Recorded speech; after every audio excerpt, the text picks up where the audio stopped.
अफगानिस्तान की राजधानी काबुल में एक बम धमाके में तालिबान के शरणार्थी मंत्री के मारे जाने की खबर है। अफगानिस्तान के गृह मंत्रालय के सूत्रों ने इस धमाके की जानकारी दी है।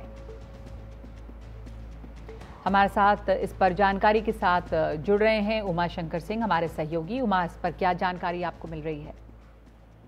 जी देखिए, जो जानकारी अफगानिस्तान से आ रही है उसके मुताबिक अफगानिस्तान में मंत्रालय के भीतर बम धमाका हुआ है, जिसमें कि जो शरणार्थी मंत्री हैं खलील हक्कानी, उनकी जान चली गई है और साथ ही साथ उनके 3 जो बॉडीगार्ड हैं वो भी इस हमले में उसके शिकार हुए हैं, उनकी जान भी चली गई है। 2021 में जब से तालिबान ने सत्ता संभाली है उसके बाद ये पहला हाई प्रोफाइल किलिंग जो है वो अफगानिस्तान में हुआ है और इसके पीछे जिम्मेदार कौन है, फौरी तौर पे रिस्पॉन्सिबिलिटी तो किसी ने नहीं ली है, लेकिन जानकारी ये भी आ रही है कि आईएस जो है वो इस हमले के पीछे हो सकता है, इस सुसाइड बॉम्बर के पीछे हो सकता है।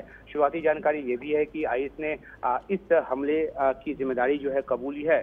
सबसे बड़ी बात है कि हक्कानी नेटवर्क के बड़े नेता थे और सिराजुद्दीन हक्कानी के ये जो चाचा हैं वो थे, और क्योंकि जो हक्कानी नेटवर्क है वो अफगानिस्तान में तालिबान की सत्ता आने से पहले इस तरह के बड़े धमाकों के लिए जिम्मेदार होता था।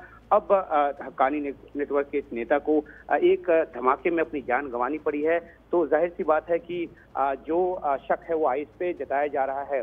अब बड़ी बात यह है कि अफगानिस्तान में इस तरह से मंत्री का मारा जाना जो है अपने आप में इस बात को लेकर सवाल उठाता है। हालांकि इंक्लूसिव गवर्नमेंट की मांग को लेकर तालिबान की सत्ता को किसी भी देश ने अभी तक मान्यता नहीं दी है। कई देशों ने वर्किंग रिलेशन जरूर तालिबान की सरकार के साथ बनाया है, और इस तरह की सुरक्षा के हालत में जो है वो अफगानिस्तान को लेकर और ज्यादा शंका जो है वो पैदा होगी। तो ये बड़ी खबर है कि वहाँ पे एक मिनिस्टर की इस तरह से हत्या की गई है और मंत्रालय के भीतर बम धमाका कर उनको मारा गया है।